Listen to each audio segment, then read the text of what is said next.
স্কুলের বেঞ্চের উপর একটা আইডির নাম পাইলাম, সে আইডির নামটা ফেসবুকে সার্চ করে পেয়েও গেলাম। যাই হোক, নক করলাম, হ্যালো কেমন আছেন, রিপ্লাই দিল না। তারপরে ওই যেই ব্রেঞ্চের উপর লেখাটা ছিল ওই ব্রেঞ্চের একটা পিক তুললাম, তারপরে সেই স্কুলটার একটা পিক তুললাম, এই স্কুলের পিক টিক তুলে ওকে পাঠাই দিলাম। সঙ্গে সঙ্গে সিন করলো, তারপরে রিপ্লাই দিল, হোয়াট, আপনি বেঞ্চের মধ্যে আমার অ্যাকাউন্টের নামটা পাইছেন তারপরে আমাকে নক দিয়েছেন? আমি বললাম যে হ্যাঁ। যাই হোক, বলেন, যেহেতু আপনাকে নক দিয়ে ফেলছি আপনার বাসাটা কোথায়? তখন সে বলল, না আপনি নক দিয়েছেন ভালো কথা, আমি ভাবতেও পারি নাই যে কেউ এইভাবে নক দিবে।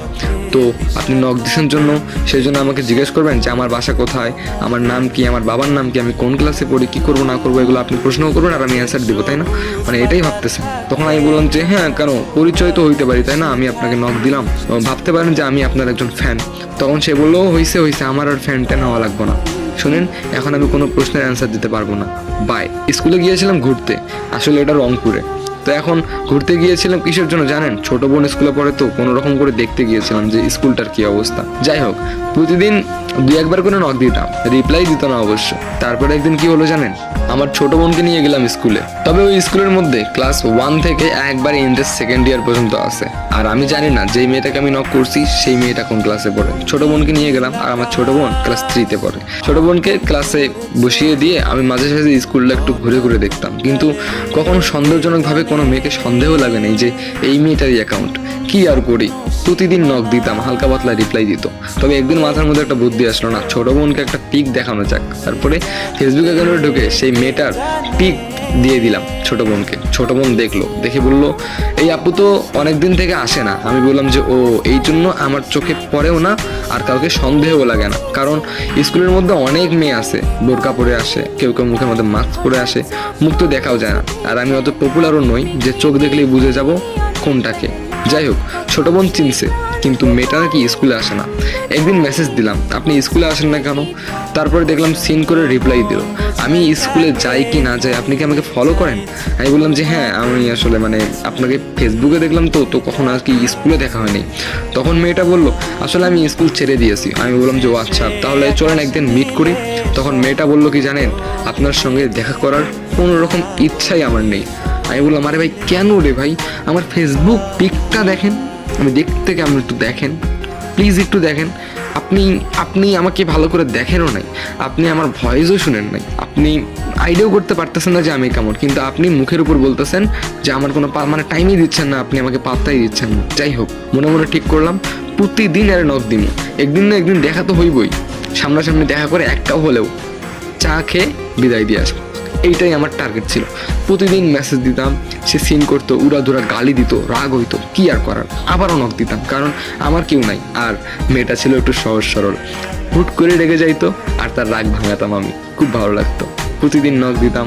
একদিন কি হলো জানেন, আমার ফোনটা আমি হারিয়ে ফেললাম। ফোনটা যে কোথায় কিছুই বুঝতেছি না। ফোনটা অনেক খুঁজলাম, কিন্তু দুঃখের বিষয় ফোনটাই আর পেলাম না। আর ফোনটা কিন্তু অত দামিও ছিল না, ফোনটা ছিল কম দামি। যাই হোক, আমারও আর ভালো লাগতেছে না, ফোন চালাই হয়েছে অভ্যাস, ফোন না থাকলে কি আর ভালো লাগে বলেন? তারপরে একদিন বোনকে স্কুলে রেখে বাসায় চলে আসলাম, ভালো লাগতেছে না, শুয়ে আছি। বিকেলে আসরের আজান দিল, বোন তো অনেকক্ষণ আগেই চলে আসছে। ঘুম থেকে উঠলাম, ওঠার পরে আমার বোন আমাকে বলল, ভাইয়া ভাইয়া এদিকে আয়। ওইদিকে গেলাম, বললাম যে কি হয়েছে বল। তখন আমাকে একটা প্যাকেট দিল, বিস্কিটের প্যাকেট। বিস্কিটের প্যাকেটগুলো দেয় না বাচ্চাদেরকে, ওই বিস্কিটের প্যাকেটগুলো আমাকে দিল, দিয়ে বললো এটা খা। তারপরে আমি দেখলাম বিস্কিটের প্যাকেটটা ছেঁড়াই আছে। তারপরে আমি আরেকটু ছেড়ে একটা বিস্কিট নিতে গিয়ে দেখলাম ওখানে একটা সাদা কাগজ। তা আমি সাদা কাগজটা খুললাম, খুলে সাদা কাগজের মধ্যে লেখা ছিল, আপনি কেন যেন এখন আর আমাকে বিরক্ত করেন না। যাই হোক, আপনার এই পাগলামোগুলো অনেক ভালো লাগতো, আপনাকে অনেক মিস করতেছি, আসুন দেখা করব। আমি সঙ্গে সঙ্গে বুঝে গেলাম, না এটা তো ওই মেয়েটাই। যাই হোক, আইডির নামটা কি ছিল জানেন?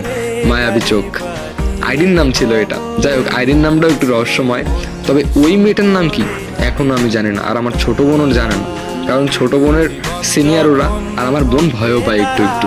যাই হোক, তারপরে ভাবলাম যে না, এবার দেখা করতেই হবে, কিন্তু কন্ট্যাক্টের নাম্বারও লিখে দেয়নি যে কিভাবে দেখা করব না করব। তারপর ছোট বোনকে বললাম, কালকে যদি আবার তোকে কোনো কিছু জিজ্ঞেস করে তখন বলবি যে কোথায় দেখা করবো। তারপর ছোট বোনকে পাঠাই দিলাম, ছোট বোন বললো ঠিক আছে। তারপর ছোট বোন স্কুলে গেল, আবারও বাসায় আসলাম। ছোট বোন বলল, ভাইয়া ওই আপুটা বলছে তুমি নাকি ভালো করেই জানো ওই আপুটা কোথায় ডাকছে তোমাকে। তখন আমি চিন্তা করলাম, ভালো করেই জানি কোথায় ডাকছে, তখন একটু মাথা খাটিয়ে দেখলাম না না না, ফার্স্ট টাইম আমি ওর অ্যাকাউন্টের যে নামটা যেখানে পাইছি, মানে যে ব্রেন্সের মধ্যে, সে একটা ক্লাসরুমের ভিতরে। আমি তো গিয়েছিলাম স্কুল বন্ধের সময়, তার মানে স্কুল যখন ছুটি দিবে তখন সে ওখানেই থাকবে। যাই হোক, স্কুল ছুটি দিছে বিকালবেলা, আমি খুব তাড়াহুড়ো করে দৌড়ে গেছি, গিয়ে দেখলাম যে গেটটা বন্ধই আছে, তো তালা দেওয়া নেই গেটের মধ্যে। আস্তে করে টাচ করতেই গেটটা খুলে গেল। গেটটা খুলেই দেখতে পেলাম সে দাঁড়িয়ে আছে। ফিলটাই অন্যরকম হইতেছে, মানে খুব লজ্জা পাচ্ছি। ভিতরে ঢুকতেছি, আবার বেরিয়ে আসতেছি, আবার ঢুকতেছি, আবার বেরিয়ে আসতেছি। সে বলল, এই যে মিস্টার, এত কাহিনী না কইরা সামনে এসে বসেন। তারপর সামনে এসে বসলাম, সেও আমার সামনে দাঁড়ায় আছে। আর আমাদের মাঝখানে কি জানেন, ওই অ্যাকাউন্টের নামটা। তখন সে গরম গরম চোখে আমার দিকে তাকিয়ে বলল, এইখানে লেখার কারণেই ঝামেলাটা শুরু হয়েছে তাই না? এখন আর আমাকেও ভালো লাগে না আপনার বিরক্ত করাটা, ওইটা ছাড়া। আমি বললাম যে ও আচ্ছা, তাহলে আপনারও ভালো লাগে না? আসলে আমার ফোনটা চুরি হয়ে গেছে তো, ওই জন্য আমারও ভালো লাগে না। তখন সেই মেয়েটা বলল, আপনি একটা জিনিস ভুলে গেছেন। আমি বললাম কি? তখন সেই মেয়েটা আমাকে সঙ্গে সঙ্গে বলল, হ্যাপি বার্থডে টু ইউ। আমি অবাক হয়ে গেলাম, আজকে আমার বার্থডে ছিল অথচ আমারই মনে নেই। সঙ্গে সঙ্গে পিছন থেকে সে একটা গিফট বের করলো, আর সেই গিফটটাতে একটা ফোন ছিল। যাই হোক, একটা ফোন উপহার পাইলাম ফার্স্ট টাইম। এবার তো আবার কন্টিনিউ শুরু হবে কথা বলা।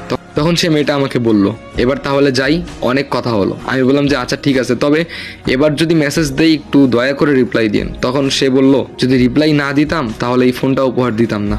তারপরে সে টেরা চোখে তাকায়া মুচকি হাসি দিয়ে চলে গেল।